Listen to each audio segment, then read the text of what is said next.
Everyone.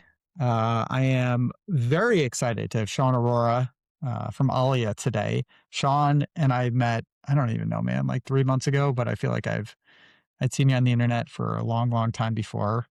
You are a lot younger than me, more successful. You got less gray hair. It's like all the things. I basically look at you and I admire. Oh, Shaan, wow. I, you know, I want you to introduce yourself, but for those who don't know me very quickly, I'm Aaron, one of the co-founders of Orita. We do AI customer segments for a bunch of brands. We have a lot of shared customers, obviously, with Alia. Uh, and yeah, enough about me. Shaan, tell us about you. What's your background? What's the deal? Yeah, sure. Thanks for having me, Aaron. Always great chatting with you. I'm equally as inspired from everything I see online about you and Arita, and you know, love love working with you and your team, and Thanks. the success you guys have seen too. So that's always fun to see. Yeah, I mean, I started the company out of college. So before that, and I mean, not too much background. Mm. I decided that I wanted to build something, and with a couple of buddies decided to mess around a bit in the e-commerce game and realized that this would be a good place for us to build. So we started building it. Happy to dive into more detail, but like that's kind of not too much professional background. It's really just like I wanted to build something cool and went right into it. What were you studying in college? I'm gonna I'm I gonna did I'm gonna computer pry a science. little bit more. Say yeah. Yeah, I was in computer science and business in Okay. college. When you started school and you were doing CS and business, did you the whole time know that you wanted to do both? Were you interested in the intersection? Did you think you were going to go into big tech? Did you always want to do startups? Like, yeah, what's that story? I think when I went to college, and when I went to college initially, my dad had asked that I do a CS major in university. And at the time I was like, oh, I think I'm one of those kids that grew up watching Wolf of Wall Street, right? So I was like, all right, like I want to make money, right? Like I want to like have the yacht, I want to do all these things. And my dad was like, if you're going to college, it might be good to get some concrete skills. I was like, okay, sure, I'll do CS. But I still wanted to do business so I could have that Wall Street kind of thing going on a bit as well. And I didn't really know what I wanted to do, but I just knew that I didn't want to. I just realized pretty quickly that like most of my life is going to be work, unfortunately or fortunately. Mm. But if I'm going to have most of my week and most of my life is going to be work, I want it to be something that is mine. And like the concept of ownership, I felt like I cared a lot about from a young age of like, if I'm going to work, I want it to be my work that I get rewarded for at some point. I'm actually really curious about this. Walk me through it. Like, do you think there was some event when you were a kid or like a family member who was an entrepreneur? Yeah. Like, when did that sense of ownership really happen for you? Yeah, I think it was for sure my parents. Like my parents own a small business, Mm. like a dental practice growing up. Um, and it's not a tech startup where it's like, we have all these other things that a small business doesn't have, but like that was like ownership from a young age. It's like, oh, okay, this is like their thing, right? Like Mm. they do it because they want to and they get to decide what their day, their week, their month looks like. Mhm. Um, and that to me was always kind of cool. And then when I went to college, I did a few internships as most kids do. For at my school, we had like these 6-month internships. So you just go for like a while. Like you go and you do like a 6-month, you just intern for 6 months. So I worked at a startup and then I worked at a bank, and I was like, wow, you spend a lot of time at the office. Like in a week, you spend at least 40 hours doing this thing. That's Oof. work, right? And I'm like, that's a pretty significant amount of the time you have in the week. And then I guess in your life. I was like, okay, if this is going to be most of what I spend my time on, I might as well make it something I actually enjoy. So that was like, I think the sense of ownership of like, okay, let me also just like build something because I think I'll enjoy having the ownership of it. Even if it's not going to be successful day one or year one, eventually it might find some success. Imagine Alia wasn't doing so well. What do you think you would be? Would you be on to the next one trying to figure out another startup? Would you be like going to try to get roles to learn and figure out how to have done it better? Like, I know it's weird to think about the counterfactual, but you've No, obviously, it's, we'll go into the business, but you guys are like truly scaling at the right pace profitably. Like you're doing everything right. Um, yeah, I'm curious, like what else, like what you think the journey would have been if Alia was, mediocre.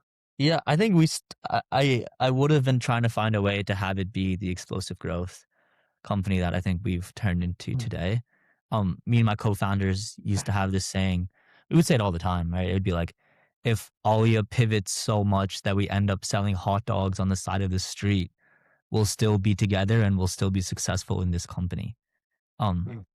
and so for us, it wasn't about the product of Alia that was going to be successful. It was like the idea of the company being successful and the idea Mm. of the founders staying together and finding success in this thing called Alia. So I think I would, if we were not successful and it was like growth was okay, I would be finding ways to make sure that our growth is actually explosive because Tell, we made that promise to each other as co-founders. yeah, that is a very, very special relationship. Tell me about how you guys met and like how the relationship got so strong to the point where you were, hey, no matter what's happening with the company, we as a team are going to go solve this. Yeah, no, I'm super lucky. Like I talk about all the time on LinkedIn and stuff, but yeah, my co-founders, without them, like I mean, we would be nothing. Like I learned so much from them. I joke about it as well with them. Like, hey, you guys, like I feel like I'm the idiot every time I'm in the room with them because they're much smarter than I am, and Mm. I learn from them every single day. Um, but I met my first co-founder Corey in college. Literally because freshman year we had a mutual friend, and then we were looking for a roommate. Like it was six of us, we needed a seventh roommate. And my friend was like, "Hey, why don't we ask this guy Corey to live with us?" And I was like, "Okay, sure." Then we were just roommates. Mm. Um, so we were friends for like 2 years, and then I was like, "Hey, like, do you want to try to do something with me?" And he was like, "Okay, sure." And then we became co-founders. So it wasn't this like I think sometimes people like over analyze finding the right co-founder. Mm. Um, but for us, it was like, hey, I trust this guy. I think he's smart. I think he will be successful. And I would like to have some part of that success that he's gonna have with my own success. So let's try to do something together. It's cool. And then my second co-founder, we met in college as well, a year and a half later, and similar story. I'm curious what the like balance is and how you guys complement each other and if that's changed over time. It's so funny. It's been the same, dude. Like the skill sets that we have complement each other from day one of us sitting in a dorm room and Mm. figuring this thing out to being today where we have a team of 26 and all those other things happening. Like it's the skill sets are still the same. And if you're interested, the skill set is that I think my biggest asset is that I am like shameless and like I don't care what people think at all. So like I'll do the things that you probably shouldn't do. I'll do the things that people are likely embarrassed to do because I just don't really care about what people think. And then my co-founder Corey, he's just an absolute dog. Like he will work ridiculous hours every day, all the time. He's just the greatest operator of all time, I think. And then my third co-founder Bill is just a technical wizard. He's been coding since he was 6 years old. He got a perfect score on his SAT. He loves coding. Like it's his life. Like he wants to do nothing else but code. And he's obsessed with it. Mm. And those three things have actually remained the same. Like my main asset to the company is my network and my ability to take risks. And that's been the same since the beginning. Corey's main asset is that he's an absolute workhorse and it rubs off on the rest of the team, which is still the Mm. same. And Bill's is his technical just mastery. And that's also remained the same. It's funny, like those things that made us successful when nobody cared is the things that still make us successful when people do care.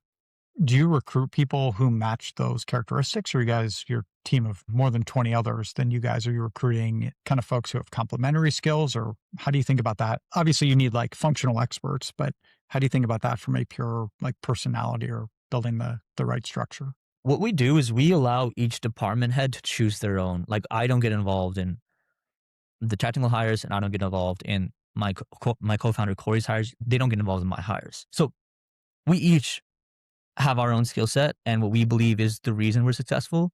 And we hire people based on the criterion that we're like, hey, this is why I think go to market has done well. Do they fit in that box? And if they don't, that's fine too. Maybe it's because they'll bring a different perspective. Recruiting is something that I honestly am not like amazing at. Like I think it's something that I'm trying to get better at every day. I try to look at them and be like, do I see some of myself in you? Like, and to me, if I see enough of myself in that person, I'm happy, I think. Thanks for walking through this. I know we're diverging, but I'd love I to mean, I keep love talking going. about this. This All is my right, this is favorite. This is good. my favorite. I Like, actually want to go back to something you said a few minutes ago, the aspect of being shameless and you being willing to being willing to be public and go. What are some of the, if you can give an example or two of something that you think like most founders wouldn't do, and what are the impacts of kind of going down that path? Yeah, it's a good question. I think like for example, we were trying to sign our still I think our second biggest contract to date, and I'm sure Aaron, you've taken sales calls, and I'm sure a lot of listeners have taken sales calls too, right? Like sometimes you can say everything right, you can have the biggest smile on your face, can do all the things, but like it's not hitting for some reason, right? So we had that case with a big customer who I really wanted to sign. Got on the call, did the whole spiel, right? Did whatever I could to try and close this customer. They weren't really budging, and they're like, "Hey, I think we're interested. Let us get back to you on email." Now, the typical thing in sales is say, "Okay, follow up, email, right? This email sequence follow up thing is great." But I was like, honestly, like I want this customer, and it's gonna take something atypical, I think, to sign them today because I want to sign them today. So instead of sending the follow up email, I messaged the CEO because I had his number because I was connected through text. I was like, "Hey, I heard you're in the city. Where are you at?" Message me. He's at Equinox Hotel. I'm like, "Okay, I'm coming there." So I take the train to Equinox Hotel in New York City.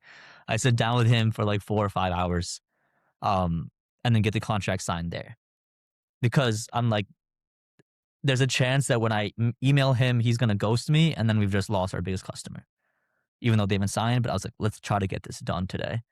And I think that's like a good example of it, right? It's like I think the typical way is like, okay, like this is a big customer. Let me not scare them away. Let me not like, I don't know, do too much. But I was like, I'm gonna do the most because I think this person will respect that. That's a story I shared with my whole team to show them that like these small things end up compounding and end up being why you win. Have you found, actually, before I go this, reflecting on what you're saying, to me, that isn't a shameless. That is like you being scrappy and you being dogged and you Yeah. saying like, look, we can create a lot of value for these guys and I'm just going to make sure that they see it. And if we strike out, we strike out just for what's worth. Like that's Sure.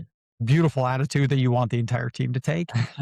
Have you found, has this ever backfired on you? Are there any examples where you're like, oh, I went too far, or, I'm posting too much publicly about something that like I just shouldn't have done? Like, anything come to mind? Nothing really comes to mind, to be Yeah. honest. I'm sure there's been times where people have been turned off by that, Hmm. but maybe they haven't expressed it to me, but they were just turned off by it, right? And like that's fine. Like not everyone's gonna like you, and not everyone's I gonna like hear your you. style. And like I think that's kind of the point of business, though. You guys are growing. You guys are hiring. Like I saw you post about hiring a new AE just the Mhm. other day, right? Mhm. I love the style. I like literally sent that to our CMO, and I was like, not, oh, we should do or we shouldn't do, but I just really appreciated your framing. When you guys are recruiting and you've got like the Corey, right, who's working all day and you who's got your style, are there like specific other attributes that are like a turnoff to you? Or is it like as long as they kind of it rings true to you, right? Because Mm. you are building a company that's growing, right? And you guys obviously are at this point where it's not just like, yep, she's great. Like let's go bring her in.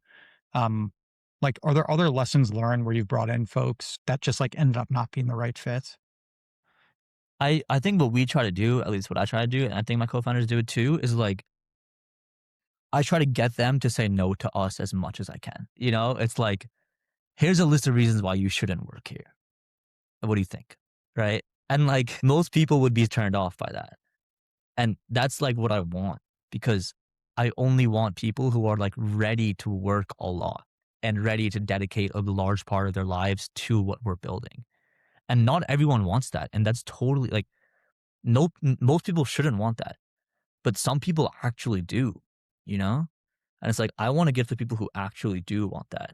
And I want to get to that answer as quick as possible. And as quick as it means in the first interview, dude, it's like, hey, listen, like, we're gonna ask a lot from you. And this is what we're gonna ask for. And if that's not what you want, like that's fine. But like I'd rather figure this out today rather than in 2 weeks and waste your time and my team's time. So I think for me, it's more of like I actively try to get them to say no to us so that like we can move on to the next candidate. But if they're okay with everything that I say, then we continue conversation.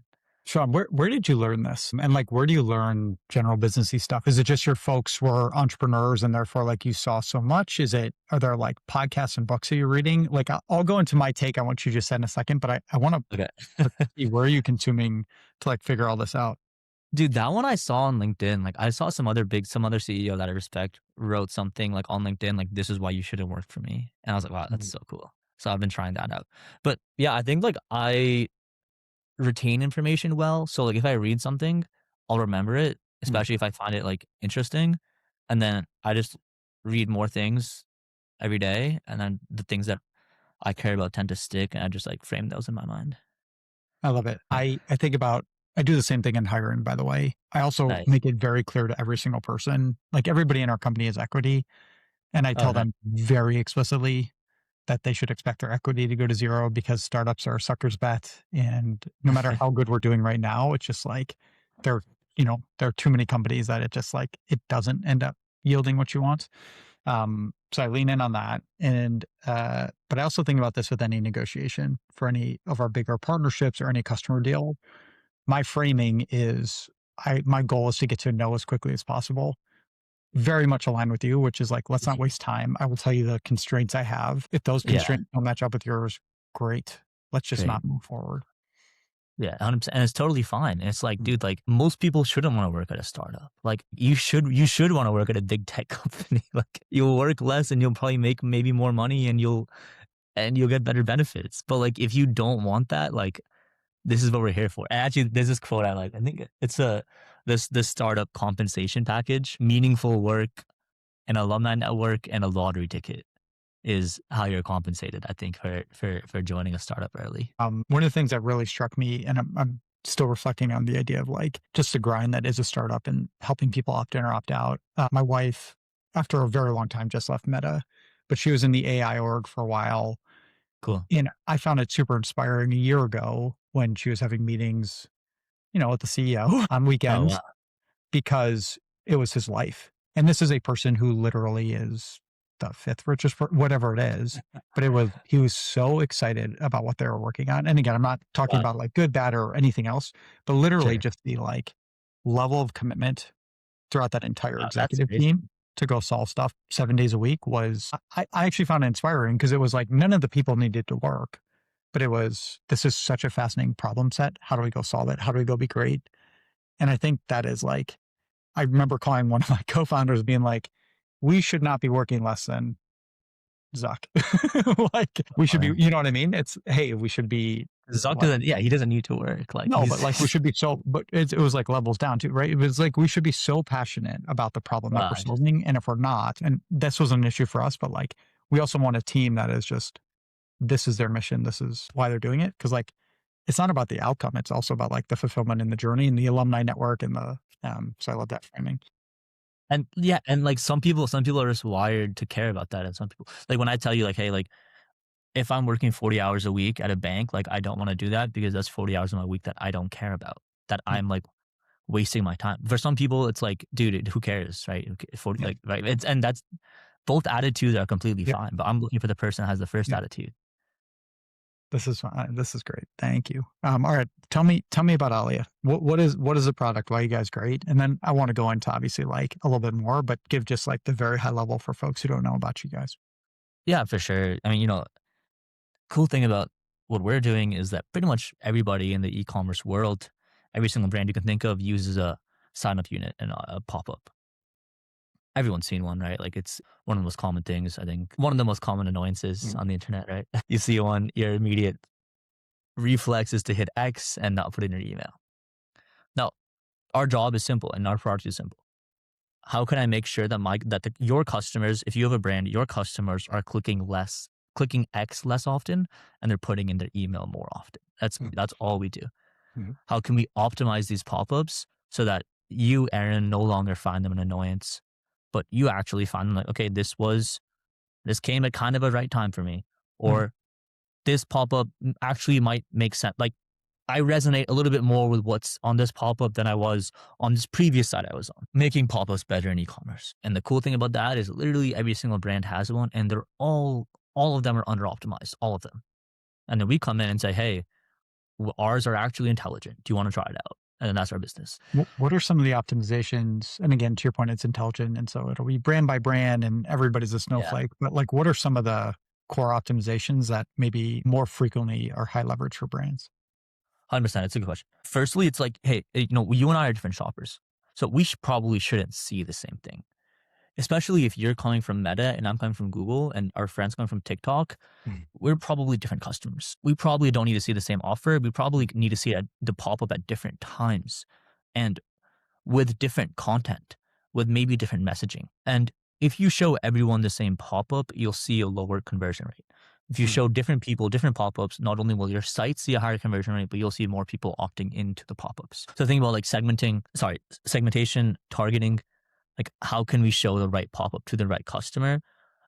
The current pop-ups in the market are just not really intelligent, and you also don't even have that functionality. Like you can't really show different pop-ups to different customers, but we can do that, and it's something that we do like autonomously for our brands. In terms of the technical side of things, Yeah. um, what are some of the, and this may be outside of your purview to your point, right? This may be more Bill. Are there things that you guys are doing in how you're building the product that are different today than they were a year ago or even 2 years ago? Like, is there an approach on the product end that you're taking? A lot more focus on one-to-one relationship and trying to build one-to-one Hmm. for customers, right? I think like just with the agentic solutions that exist today, like you can drill down and fire pop-ups using pretty cool like AI and ML models. Um, like I think the way we think about product is like, hey, what are the big swings we can take here? Like, what's not just the 1 or 2% incrementality improvement, but what's Hmm. like the 100% incrementality? So we think about taking big swings. Like we did this thing called smart triggering, where like the pop up shows at the right time using AI and ML to figure out, hey, based off what we know about this user and based off previous users who look like this user, when should they see the pop up? Um, Another cool thing is like smart testing. So it automatically runs A/B tests for the customers. Again, like um, building a pop-up and running the test yourself, no one wants to do that. Like it's not fun. Like we've done it as well. And like I know brands don't like sitting there and running their own A/B tests. So we run the tests autonomously, automatically for the brand. That's very cool. My assumption, I'm curious your take, is like in spirit, anybody can build a pop-up tool, but one of the Mhm. big advantages for you guys is just like the vast number of brands you have, which means your data set, which is kind of this compounding asset. Is that a core part of how you guys are building kind of the next iteration of Alia? Yeah, right. It's the moat. I think it's a really interesting moat, right? Because let's say new people who enter the market, they don't have the data that we have. So we have a data moat we have a data moat that they don't have, and the people who are incumbents Mm. typically can't move as fast as we can because we're Mm. smaller than they are. From a tech debt point of view, from a team point of view, so we can just move quicker and innovate quicker and fail quicker, and then we just have better cycles there. You build in public. I actually want to go down kind of two different paths. One is like a Sure. little bit about why you do it, why you post so much, what's good and what's bad. The second path is I'm curious, like how you guys have been able to grow so much. That to me is like a pillar of it. But why don't we start with first the building in public piece? Did you always know you wanted to do that? Is it something where it's like, look, I'm going to post everything? Are you ever holding back? What's the good and the bad of that experience? Yeah, no, it's such a good question, and it's a funny story why we started it. Because I started posting in public 2 years ago in 2024 January. Mm. Um, and the reason was because we were planning on raising a round of funding for ourselves. We're bootstrap, by the way, so we took in no investors, which Mm. when you reach where we are, like at 9 million ARR, it's a good decision. In the beginning, it's a very scary one. But we were looking to raise around. We had got some money actually committed from a few folks, but we decided at the last second, what would we use this money for? And the answer was really marketing. It's like, Mm. okay, we're going to use this money for marketing, but have we tried anything free? Like, have we exhausted our free marketing channels? The clear answer was no. Like, we had not exhausted our free marketing channels. The next step was, what are the free marketing channels? And one of the answers is LinkedIn is free to post on. So you can post on LinkedIn and no one's going to charge you for it. And maybe if you post enough times to the right audience, some people might see it and they might be interested in using your Mm. product. That was the thesis, right? It's like, okay, we have no money, so let's do something that's free. LinkedIn is free. Let's post, and maybe one day someone will care enough to read it and sign as a customer to Alia. And that was that, dude. And then since then, I've just been posting, and I committed to posting once every weekday. I've been doing it since then, and it's a ton of fun because people get to follow your journey. Another quote I like, and you realize I love quotes. Another quote I like is like, people don't fall in love with the highlight reel; they fall in love with the story. And I think it's so true. They see this person, me, like building this thing from zero, and they fall in love with this journey and the story of that. So That's why I do it. Do I ever hold back? I don't think I do. I do need to, I am getting a bit more considerate though of what I'm posting, considering like we have a larger team, we have real revenue, like we have like it's like I need to be a little bit more considerate, but I still try not to hold back. Like, this guy on my team sucks. Gotta get rid of him. Yeah, exactly right. Like I need to like I just like to post I just post stuff that I think is fun still. I like it. Have there been any like big surprises where whether it's like a single post or more like a theme, like kind of like one of the maybe anchor types of content that you post that really resonates with folks, maybe even more so than you would have expected? People love revenue numbers, right? Intuitively, I believe that people love revenue numbers, but if I Mm. post a revenue number, it becomes my next biggest post. So that's something I learned quickly. People like seeing that number. It's very interesting. I think I learned, like, I got slapped on the wrist in 2018, maybe with passport shipping, where we sent out investor letters and we had a big partnership that was like truly on the finish line. It's like, hey, we expect to close this month. And I think they literally closed that partnership 6 months ago. So it's like 6 years on, 7 years on type of thing, like Oh, in shit. that. And I have always been so reticent about, especially like Arita's raised money and we've raised intentionally, like in Spirit, we could have bootstrapped. We made a different choice. I'm deeply non-judgmental about like, every company is different and Every like company's you should yeah, be very, very thoughtful about how you go either path, whatever it is, right? But we are here and it is likely, though we are scaling quickly. So who knows? But at some point we will be raising probably. And we'll hopefully be raising from a point of strength where we're like, we don't need it, but we get to work with the best people, yada, yada. nice, awesome. But I'm very reticent to post where we are because there's always ups and downs in a business. And like, you don't want somebody being like, yeah, but like, you want people feeling the momentum. And so I think it's the type of thing where you're either all in or you're all out. If you give like a little bit of data, it's very self serving and you're like clearly trying to create a narrative. I haven't found that right balance. I instead, I just like, I keep all that stuff private, not out of like embarrassment or fear. It's just like, I'm not willing to Yeah, do it all the time. Therefore, I just totally, don't. I don't do it at all. totally. No, that's totally fair. I think a pushback a bit is like people probably don't care as much as you think, Oh, that right? I know. No, nobody cares about us. Yeah, like what I realized too is like if I stop posting revenue numbers, I don't think anyone's gonna knock on my door and say, "Yo, why didn't you post your?" It's like no one really cares. Yeah, I hear you. They might think it's like that. That's my perspective. Is like I don't think people actually care that Yeah. much. I actually want to pull on this thread for a second. First of all, on the nobody cares, I learned that years ago when I had like a very weird career situation happen. And I was like, oh, it was very clear to me that not a single person was thinking about me or that situation. I was like, great, this is good. I will stop worrying about it. If you think about the like posts, and so it's a revenue post, is it people are engaged and tech people are engaged and LinkedIn is engaged and then brands are seeing Alia? Or is it like brands themselves are like, oh, I have more confidence in this product now that I see it? What is the actual like, there's like the Sean and like the, reputation. And then there's the like actual business impact. How, if at all, do you see that business impact coming? Yeah, it's definitely hard to measure, dude. Right? Like, but I think they interplay, right? Like we work with a lot of agency partners, like a lot. 60% of revenue comes from agency partners, and I think they see my posts, and it gives them more confidence to send over more of their customers. Because they're usually they're also founders like, "Oh, I understand, like, Mm. his business is doing well. It probably means other agencies sending him business. I should probably send him business too." So I think that angle helps. Now, brands that come directly from LinkedIn, there's definitely a good amount. Like, I wouldn't say it's why we make all of our money, but, like, Mm. it plays a role. The exact role it plays, I have no idea, but I think it helps. Look, agencies is about 60% of our revenue too, funny enough. And our Nice. entire strategy, and like we're very public about this, is like we want to stay in a super narrow lane and we do AI segments. And when you use our segments, you'll make more money.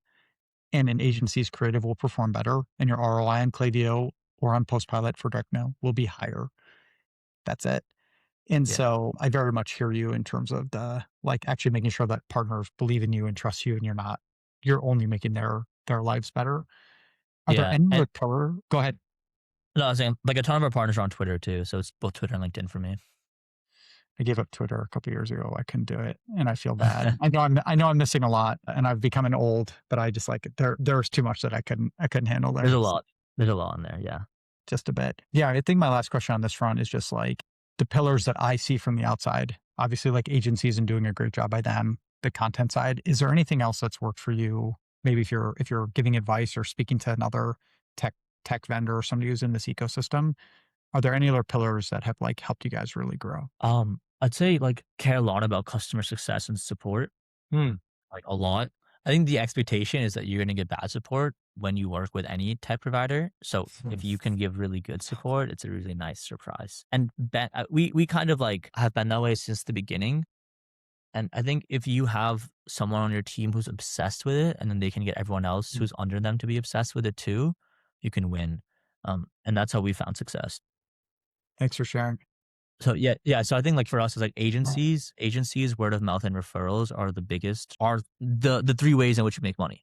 Yeah. All of which are reputation. Yeah. So like reputation needs to stay intact, and a big piece of that is how good are you servicing customers and how good is your product. Having a great product. I had candidly, a debate with an employee a year ago who was really frustrated. Somebody in our CS org who was like, look, the product needs to do A, B, and C. And my comment was, our product is product plus people. It's not just software. And so in terms of, our biggest team by far is customer success on our team. Okay. Right now, obviously we want to scale and not keep hiring, but everybody gets dedicated support. I've heard about you guys in passing from somebody from a very good agency where they were like, we love them because they literally go above and beyond and set everything up. And if we have a question, they don't tell us what to do. They just do it. Yeah. And I don't know if that's a promise or if that's like an under promise, over deliver, but it definitely, that story came to me, and I'm not a prospective buyer or anything, which means I know it's going to other agencies. Yeah. And people like, I think, it's totally true. And one other thing in ecom is everyone knows is like teams they're not massive teams for brands or agencies. Yeah. Especially brands, dude. Like, Yeah. We speak with brands like that have, they're doing like a lot, like high 8 figures with a very small team. Like, and to us, that means, okay, you probably don't want to spend your time testing and building Popups, right? So why don't we do that for you? Shaan, this is great, man. Thank you. I got a bunch of insights. I also got some new quotes, which I very much appreciate. So I'll send you some other ones later. Okay, for cool. reflection. I think I just want to wrap up with if there's anything left unsaid for you, like any advice you have for brand owners right now walking into 2026 or tech folks, and then secondarily for you just to share where folks can find you. Yeah, I think my advice to brand folks evaluating SaaS is like, okay, I think, how does your pricing model work? Yeah, it's a good question. It is what I've defined as the least bad pricing model. We price based on the size. List size? So if you're twice as big, we try like analogous to what a Klaviyo or an Attentive or somebody else would price. And then, for enterprise brands, we'll do ROI guarantees and yada, yada, yada. But like, And then do you guys do trials and stuff, or? we do a lot less now, candidly, because we've scaled so much, and like we're doing pretty hard ML stuff in the background. And it's like, we're Klaviyo preferred partner. They refer us. So we are debating going back and forth. The thing is, it's like a pretty heavy lift on our end to get people going. It's like zero effort for the brand. Our product is your segment sitting Klaviyo, use them tomorrow. Nice. On our end, as you can imagine, there's like just a ton of heavy lifting to like make it that easy for the brand. So we debate this, but we used to, we kind of stopped. I'm curious, keep going though. It is, I'm just curious going back and forth on this. Cool. Yeah, that makes sense. I think maybe what I was trying to say actually is like, you want to work as a brand evaluating SaaS or an agency evaluating SaaS. You want to work with companies where you're confident that their marketing isn't the reason you're using their software. Yes. Does that make sense? Like if you think the SaaS company is under marketing their product, you should sign with that company. It means that they're probably investing into, and I'm not saying marketing isn't the right place to invest, right? No, I understood. But a company who over markets and you get the sense that their product isn't what their marketing says, probably means they're not building. It probably means their founders are maybe not focused on the product. They're not like thinking about the right things, in my opinion. I think it's example from us at Skio. I think Skio is a great example. I think they undermarket themselves, and I'm close with their execs, but I think they undermarket themselves and they have a phenomenal product. Example like that is great. You'll see some SaaS companies that market themselves too hard, and you're like, all right, like, is your product there? And then it's tough to figure out. So, okay, I'm not sure that's like if that's controversial or not, but no, I from think my buddies in the industry, that's kind of what I think. Dude, I think it's spot on. I think the funny thing is we're Orita AI, but we're Orita AI instead of Orita ML because AI was $10 cheaper when my co-founders got the domain. But really our underpinning is machine learning and we are awesome at big data. And like that is AI, like there's a discussion to be had, but it's like every single company that I see that's talking about agents, and I'm like, is it an agent or was it a decision tree? I'm like, is it really getting Yeah. smarter or is it a generalized model? Versus like what we do is we build a bespoke model for every single brand. So it's like you might have two footwear companies with the same price point with like similar email cadences. They still have different customer bases. And so you don't never, ever, ever build an average model for a customer. In the same way you're creating personalized journeys. We think about that first from the brand side and then from the customer prospect side. So yeah, man, I couldn't be more aligned with you. It's like we also do this on the reporting side where we will report a subset of the value we create because we're like, we don't want to be the company that is grabbing attribution and we're just like, no, but we also did this, we did this, we did this. Yeah. People ask, like our enterprise, like companies who we spend time with see all the impacts and how it all like comes together. But upfront, we're just like, yeah, this is where you should look. And oh, by the way, this is better and this is better and your team saved time and your LTV is Nice. going up over time. But yeah, That I makes like, I mean, I think your framing of people who are over marketing are probably under delivering on product. I very much agree with. I think it's a very, very great call out. Yeah, and I think it's interesting. I mean, if the marketing matched the product, that means that they're doing well on both sides. Yeah, sure. And then, like, I guess advice for business owners, whether agency, SaaS, brand, is like, if you can't be happy with a cup of coffee, if you can't be happy with a cup of coffee, you won't be happy with a yacht. I think it's such an interesting one around it because it's like, like if you can't enjoy like the small things, the big things probably won't give you happiness either. And a lot of that's just internal, right? It's like what internally do you actually feel happy internally? So I like that quote, and I think it's a good way to be like, okay, can I be happy with the small things? Because small things lead to other small things, eventually lead to the yacht. But you can't be happy with the small things, and don't even get the yacht, dude, because you're not gonna like it anyways. We started off this interview with me thinking you took the wrong lesson from the Wolf of Wall Street, which is like, no, he was a bad dude. He took a lot of money from a lot of people. But you ended it with an insane amount of wisdom throughout. So I am very, very glad. Yeah, like one of those things like I went to college thinking like I wanted to be I that know it. person. I And know it. then I realized through this of like, okay, actually I don't want to be like that. Yeah, I think it's great, man. I appreciate you taking the time. Where can folks find you? If you have a CTA, what is it? Yeah, I mean, our company is aliapopups.com, ALIA popups, POPUPS.com. I post on LinkedIn and Twitter. And then I post on Instagram as well on at Shaan Arora 19. And I try to post there like 3 times a week. So yeah, feel free to follow me on any of those places. I like to give founder advice. I think it's like my favorite thing to do is give advice to other founders or just talk to other founders. So anytime I can do that, I'm really happy. It's great. I do, in retrospect, have one more question for you. Yeah, please. What are you most interested in improving for yourself, right? To your point about founder advice, you're also always looking for founder advice. I can tell that like you're curious and you're hungry to learn. Is there like a part of you as a leader or a teammate or a salesperson or a content creator where you're like, oh, it could be something good that you want to make great or something bad that you want to make pretty good? Like where do you want to level up? Yeah, it's a great question. I mean, there's just so many places I want to be better in. But I think one of them is finding out what I need to be in the weeds on and what I don't need to be in the weeds on. Yeah. I think I'm finding a decent balance right now, but it's like, how much in the weeds do I need to be for the hires? I care about go-to-market and revenue, but like, what do I need to care about and what can I kind of just let go of?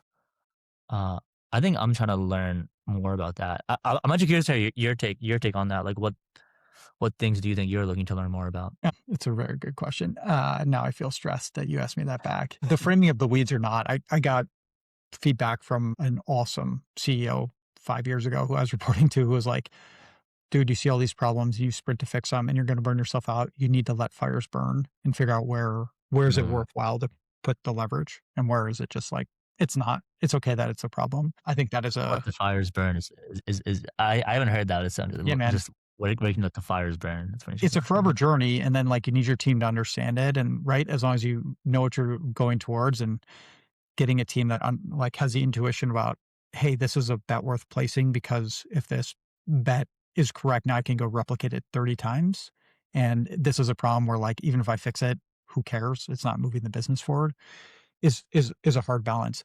I think for me right now, we have also scaled. We're not like we're half your size, let's call it, right? Ballpark. We have a lot of really good customers. We have a lot of good things going. And I Nice. also feel in a way that I've never felt slightly overwhelmed right now. And I think it's because I like can see all this good momentum, but I've felt myself be the blocker. Truly, this is a very like real time comment, like in the last month. Of course, in the last month, it's holiday. And in the last month, no e-commerce company relative to the rest of the year wants to talk to you. And so Yeah. like, the growth, it's better year over year, but it's slower than it was the 2 months before. All these things are kind of jumbling in my head. And so I think for me, what I want to figure out is like, I'm co-CEO, but I oversee the go-to-market side of the house, is I want to figure out Okay. like what is the CRO, right? And I don't want that title, but like what is the Mm, CRO in 2026? Because it's different from when I've done it multiple times in the past. And so I need to figure out like where, candidly, like where do I want to apply pressure and like where do I want to yeah. be using new tools or building in a different way than I have in the past? And where do I just need to like candidly be more like Corey, which is kind of my way of always being like my success has always come from just grinding and being like, look, Oh, I'm okay. going to outwork, I'm going to outwork, I'm going to think about this all the time. And so I need to find that right balance, but like to allow us to scale because we have all the foundation. We've got amazing customers, we got amazing agencies, we got a amazing product. Now I'm mad that we're not at 10x more brands. And I need to figure out like what is it's not like it's nobody else's fault. Right. But I'm like, this product works. Everybody should know about it. How do I go do better? And so I think that's my biggest point of focus. Nice. Yeah, that makes a ton of sense, right? Like where to invest the time. And I think there's other quote I like. It's like, um, a founder who does everything isn't a superhero. They're actually a bottleneck. Um, in the beginning, it's fine, right? Like in the beginning, you do everything, but as you scale, it's like, dude, like, just you gotta get out of the weeds. Team would disagree with you. I'm definitely bottleneck right now. I'm not proud of it, Sean. Thanks for ending this. Listen, man, this was a real pleasure. Thank you for taking Yeah, the it really time. was. All right. Well, I Thanks will for chat with you. you soon. Yep. Hi, I'm Aaron Schwartz, co-founder and co-CEO of Orita.ai. We build AI customer segmentation for some of Klaviyo's biggest brands like Oriana, Spanx, Caraway, Third Love, True Classic, Run Beauty, and on and on. Brands come to us to help find untapped revenue, improve their click rate, drive away mean bots, and a bunch more. You can learn more or get a free customer engagement audit at Orita.ai.